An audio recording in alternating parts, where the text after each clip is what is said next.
నేను phone number చూసి ఇస్తా. ఎవరికి ఇస్తావు? అయాన్స్కి. ఎవరి ఫోన్ నెంబర్ చూస్తావు? అయాన్స్ ఫోన్ నా నెంబర్ ఫోన్ నెంబర్ చూసి ఇస్తా. నీ ఫోన్ నెంబరా? నీకు ఫోన్ నెంబర్ ఉందా? ఎక్కడుంది? ఇదిగో అదేంటిది? Phone number. అది ఫోన్ నెంబరా? ఎవరికి చేస్తావు ఆ ఫోన్ నెంబర్తో?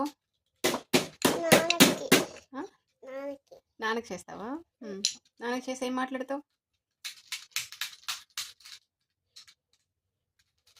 ఏం అడుగుతావు నాన్ని? తిన్నావా?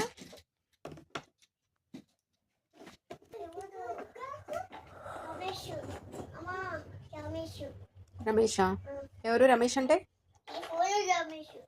ఆ ఫోన్లో రమేష్ ఉన్నాడా? రమేష్ అంటే ఎవరమ్మా? నాన్న. మరి నాన్ని రమేష్ అంటున్నా?